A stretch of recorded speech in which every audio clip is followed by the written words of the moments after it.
আসসালামু আলাইকুম। সংবাদে আপনাদের সবাইকে স্বাগত জানাচ্ছি। আমি ফিরোজ তোহা। শুরুতেই সংবাদ শিরোনাম। বাংলাদেশের সর্বশেষ গুরুত্বপূর্ণ আপডেট সংবাদে আপনাকে স্বাগত। শুরুতেই সংবাদ শিরোনাম, এরপর বিস্তারিত। শুরুতেই জানিয়ে দিব, রাজশাহী বিশ্ববিদ্যালয়ে 18 শিক্ষার্থীকে বহিষ্কার। শৃঙ্খলা ভঙ্গের দায়ে রাজশাহী বিশ্ববিদ্যালয়ে রাবি 33 শিক্ষার্থীকে বিভিন্ন ধরনের শাস্তি প্রদান করা হয়েছে। শনিবার 21শে ডিসেম্বর রাতে বিশ্ববিদ্যালয়ের জনসংযোগ দপ্তর থেকে পাঠানো এক সংবাদ বিজ্ঞপ্তিতে বিষয়টি জানানো হয়। এরপর জানিয়ে দিব, দুই কার্যালয় ও গ্রুপিংয়ে দ্বিধাদ্বন্দ্বে গোপালগঞ্জ বিএনপির নেতাকর্মীরা।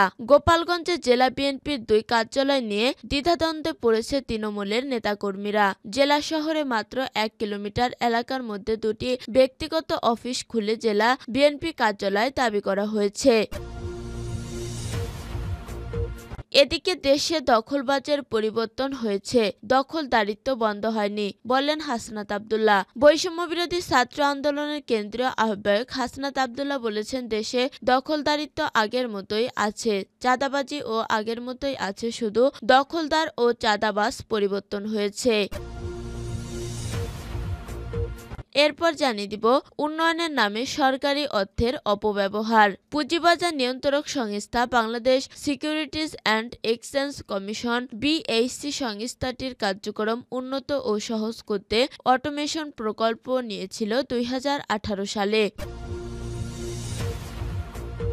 এদিকে ইজারার শর্ত না মেনে জেটি নির্মাণ, হুমকির মুখে আশুগঞ্জ পাওয়ার সিস্টেম। ব্রাহ্মণবাড়িয়ার আশুগঞ্জে ইজারার শর্ত ভঙ্গ, মেঘনা নদী ও তীরবর্তী স্থান ভরাট করে দখল নিয়ে চলছে জেটি পরিচালনার কাজ, যেখানে বড় জাহাজে করে আনা মালামাল খালাসের পর আশুগঞ্জ পাওয়ার স্টেশনের পানি নিরসন পাইপের উপর দিয়ে চলাচল করছে ভারী যানবাহন। এবং সর্বশেষ জানিয়ে দিব, পাকিস্তানে তালেবানের হামলায় 16 সেনা নিহত। পাকিস্তানের আফগান সীমান্তবর্তী একটি তল্লাশি চৌকিতে তালেবানের হামলায় 16 সেনা সদস্য নিহত হয়েছেন। এ ঘটনায় গুরুতর আহত হন আরও 5 জন। শুক্রবার রাতে আংশিক এই হামলায় ঘটনা ঘটে বলে শনিবার দুই গোয়েন্দা কর্মকর্তা জানিয়েছে, খবর এএফপির। প্রিয় দর্শক, এতক্ষণ শুনছিলেন সংবাদ শিরোনাম, এরপর বিস্তারিত। তবে তার আগে বন্ধু জানিয়ে দিন, আপনি কোন স্থান থেকে আমাদের সংবাদটি দেখছেন এবং শুনছেন। জানিয়ে দিন এই সংবাদ সম্পর্কে আপনার মূল্যবান মতামত। আর বন্ধু, আপনি যদি আমাদের চ্যানেলে নতুন হয়ে থাকেন, তাহলে ভিডিওটি দেখতে দেখতে চ্যানেলটি সাবস্ক্রাইব করে রাখুন, যাতে করে আমাদের পরবর্তী সংবাদগুলো সবার আগে আপনার কাছে পৌঁছে যায়। এবারে বিস্তারিত। রাজশাহী বিশ্ববিদ্যালয়ে 18 শিক্ষার্থীকে বহিষ্কার। শৃঙ্খলা ভঙ্গের দায়ে রাজশাহী বিশ্ববিদ্যালয়ের রাবি 33 শিক্ষার্থীকে বিভিন্ন ধরনের শাস্তি প্রদান করা হয়েছে। শনিবার 21শে ডিসেম্বর রাতে বিশ্ববিদ্যালয়ের জনসংযোগ দপ্তর থেকে পাঠানো এক সংবাদ বিজ্ঞপ্তিতে বিষয়টি জানানো হয়। সংবাদ বিজ্ঞপ্তিটি অনুযায়ী, শৃঙ্খলা উপকমিটি সুপারিশের প্রেক্ষিতে 11 ডিসেম্বর উপাচার্য প্রফেসর সালেহ হাসান নাকিবের সভাপতিত্বে অনুষ্ঠিত ডিসিপ্লিনারি বোর্ডের সভায় সর্বসম্মতিক্রমে শাস্তি প্রদানের সুপারিশ করা হয়। 12 ডিসেম্বর অনুষ্ঠিত বিশ্ববিদ্যালয়ের সিন্ডিকেটের 535তম সভায় এই সুপারিশকৃত শাস্তি অনুমোদন করা হয়। অপরাধের মধ্যে রয়েছে র্যাগিং, বৈষম্য বিরোধী ছাত্র আন্দোলনে সরাসরি হামলা, ষড়যন্ত্র, ইন্ধনমূলক কর্মকাণ্ডে জড়িত থাকা, ভয়ভীতি, হলের সিট বাণিজ্য এবং গণরুমে ছাত্রীদেরকে জোরপূর্বক স্লোগান দিতে বাধ্য করা, হলের কক্ষে তালা ভেঙে কক্ষ দখল, গভীর রাতে ছাত্রীদের ঘুম থেকে উঠিয়ে নিয়ে মিটিং করা, শিক্ষার্থীদের ব্ল্যাকমেইল করা, শিক্ষার্থীদের জিনিস চুরি, দুর্ব্যবহার করা, নেশাদ্রব্য সেবন করা, উচ্চস্বরে গান বাজনা বাজিয়ে শিক্ষার্থীদের পড়ালেখা ও ঘুমের ব্যাঘাত ঘটানো, রাতে নিজ কক্ষে নিয়ে গিয়ে অমানবিক শারীরিক ও মানসিক নির্যাতন চালানো, মোবাইল ফোন, পেন ড্রাইভ ও ব্যক্তিগত জিনিসপত্র জিনিসপত্রে তল্লাশি চালানো, হত্যার হুমকি প্রধান, শিক্ষার্থীদের নিপীড়ন ও অত্যাচার ইত্যাদি। সংবাদ বিজ্ঞপ্তিতে বলা হয়, অপরাধের ধরন ও মাত্রা ভেদে ৬ জনকে স্থায়ী বহিষ্কার এবং ছাত্রত্ব না থাকলে সনদ বাতিল, ৫ জনকে ২ বছরের জন্য বহিষ্কার, ৪ জনকে ১ বছরের জন্য বহিষ্কার, ২ জনকে ১ সেমিস্টারের জন্য বহিষ্কার, ১ জনকে ১ সেমিস্টারের জন্য বহিষ্কার ও ৫,০০০ টাকা জরিমানা, ১ জনকে ৫,০০০ টাকা জরিমানা এবং ১৪ জনের আবাসিকতা বাতিল ও ৫ জনের মুচলেকা প্রদানের মাধ্যমে হলে অবস্থানের সুযোগ দেওয়া হয়েছে। শাস্তিপ্রাপ্তদের মধ্যে ৫ জন শিক্ষার্থীকে প্রাথমিক পর্যায়ে প্রমাণিত অপরাধের জন্য শাস্তি প্রদান করা হলেও অধিকতর তদন্ত সাপেক্ষে পুনরায় তাদের বিষয়ে সিদ্ধান্ত গ্রহণ করা। স্থায়ীভাবে বহিষ্কৃত শিক্ষার্থীরা ব্যতীত মুচলেকার মাধ্যমে হলে থাকার অনুমতিপ্রাপ্ত ৫ জন সহ শাস্তিপ্রাপ্তি কোন শিক্ষার্থী ভবিষ্যতে অপরাধমূলক কর্মকাণ্ডে লিপ্ত হলে বিশ্ববিদ্যালয় থেকে স্থায়ীভাবে বহিষ্কার করা হবে বলেও সিদ্ধান্ত নেওয়া হয়। ২ কার্যালয় ও গ্রুপিং দ্বিধাদ্বন্দ্বে গোপালগঞ্জ বিএনপির নেতাকর্মীরা। গোপালগঞ্জ জেলা বিএনপির ২ কার্যালয় নিয়ে দ্বিধাদ্বন্দ্বে পড়েছে তৃণমূলের নেতাকর্মীরা। জেলা শহরে মাত্র ১ কিলোমিটার এলাকার মধ্যে ২টি ব্যক্তিগত অফিস খুলে জেলা বিএনপি কার্যালয় দাবি করা হচ্ছে। আর ২টি কার্যালয়ের নেতৃত্বে রয়েছে বহিষ্কৃত ও পদত্যাগকারী জেলা বিএনপির সাবেক সভাপতি সিরাজুল ইসলাম সিরাজ ও এমএইচ খান মঞ্জু।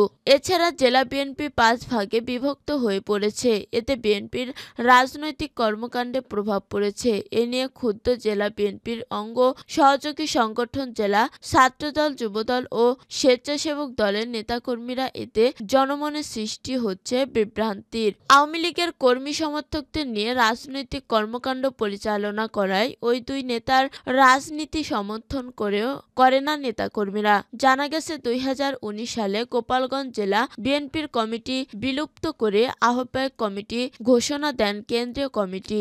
এরপর থেকে সেই আহ্বায়ক কমিটি দিয়েই চলছে গোপালগঞ্জ জেলার বিএনপি রাজনৈতিক কর্মকাণ্ড। আর ২০০৭ সালে তত্ত্বাবধায়ক সরকার ক্ষমতায় আসার পরপরই গোপালগঞ্জ থেকে বিএনপি অফিস বিলুপ্ত হয়েছে। গত ৫ই আগস্ট আওয়ামী লীগ সরকারের পতনের পর রাজনীতিতে আবারও সক্রিয় হয়ে ওঠেন জেলা বিএনপির সাবেক সভাপতি ও বহিষ্কৃত নেতা এমএইচ খান মঞ্জু। গোপালগঞ্জ জেলা শহরের বঙ্গবন্ধু সড়কের লঞ্চঘাট এলাকায় তার ৩ তলা বিশিষ্ট ভবনকে জেলা কার্যালয় দাবি করে বিভিন্ন রাজনৈতিক কর্মকাণ্ড পরিচালনা করে আসছে। দেশে দখলবাজের পরিবর্তন হয়েছে, দখলদারিত্ব বন্ধ হয়নি, বললেন হাসনাত আব্দুল্লাহ। বৈষম্য বিরোধী ছাত্র আন্দোলনের কেন্দ্রীয় আহ্বায়ক হাসনাত আব্দুল্লাহ বলেছেন, দেশে দখলদারিত্ব আগের মতোই আছে, চাঁদাবাজি ও আগের মতো আছে, কিন্তু দখলদার ও চাঁদাবাজ পরিবর্তন হয়েছে। আপনারা মসজিদের খুতবায় এই দখলদার, দুর্নীতি ও চাঁদাবাজির বিরুদ্ধে কথা বলুন। এটি আপনাদের নৈতিক ও ধর্মীয় দায়িত্ব। তিনি বলেন, একটি চক্র বাংলাদেশে হিন্দু সম্প্রদায়ের উপর হামলা হচ্ছে বলে মিডিয়ায় প্রোপাগান্ডা ছড়াচ্ছে। এ বিষয়ে ইমাম ও আলেম সমাজকে হকের পক্ষে কথা বলতে হবে। বাংলাদেশ নিয়ে দেশ ও বিদেশে চক্রান্ত হচ্ছে, আপনারা এই চক্রান্তের বিরুদ্ধে রুখে দাঁড়ান। শনিবার ২১শে ডিসেম্বর দুপুরে উপজেলা পরিষদ হলরুমে বৈষম্য বিরোধী ছাত্র আন্দোলন আয়োজিত উপজেলার আলেম ওলামার সঙ্গে মতবিনিময় সভা ও শীত বস্ত্র বিতরণ অনুষ্ঠানে তিনি এসব কথা বলেন। মতবিনিময় সভায় সভাপতিত্ব করেন উপজেলা নির্বাহী কর্মকর্তা নিগার সুলতানা। কেউ কেউ সাম্প্রদায়িক উস্কানি দিতে সংঘাত লাগানোর চেষ্টা করছে জানিয়ে হাসনাত আব্দুল্লাহ বলেন, বাংলাদেশ সাম্প্রদায়িক সম্প্রীতির দেশ। এই দেশে যারা সংখ্যালঘু রয়েছে তারা সবচেয়ে বেশি নিরাপদে রয়েছে এবং আমরাই তাদের সবচেয়ে বেশি নিরাপদে রাখতে পারব। যারা ধর্মীয় উস্কানি দিতে সংঘাত লাগানোর চেষ্টা করবে তাদের শক্ত হাতে প্রতিহত করতে হবে। তিনি বলেন, সার্বিক বিষয়ে কথা বলাও আলেম ওলামাদের দায়িত্ব।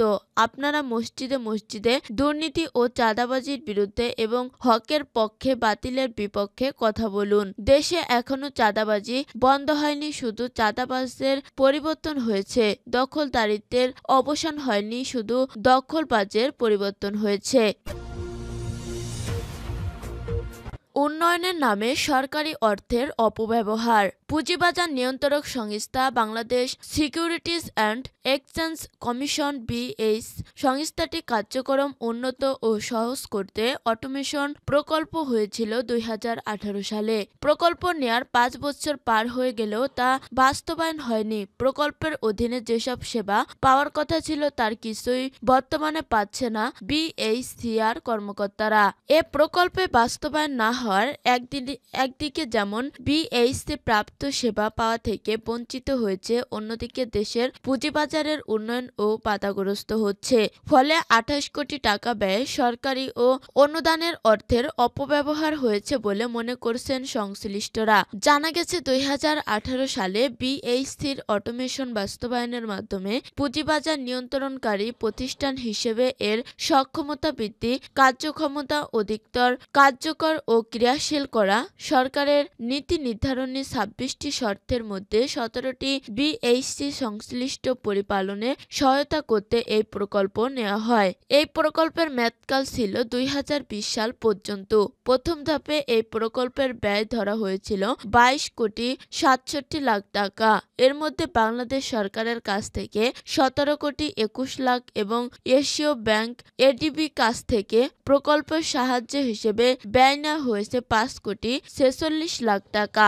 এরপর 2020 সালের মে মাসে বিএইচসির চেয়ারম্যান হিসেবে দায়িত্ব পান অধ্যাপক শিবলি রুবায়েত উল ইসলাম। সে বছর 10 জুন প্রকল্পটির ব্যয় বাড়ানোর আবেদনের পরিপ্রেক্ষিতে অর্থ মন্ত্রণালয়ের আর্থিক প্রতিষ্ঠান বিভাগ প্রশাসনিক আদেশের মাধ্যমে প্রকল্পের ব্যয় 5 কোটি 29 লাখ টাকা বাড়িয়ে 27 কোটি 96 লাখ টাকা ধরা হয়। মেয়াদ বাড়ানো হয় আরও 1 বছর।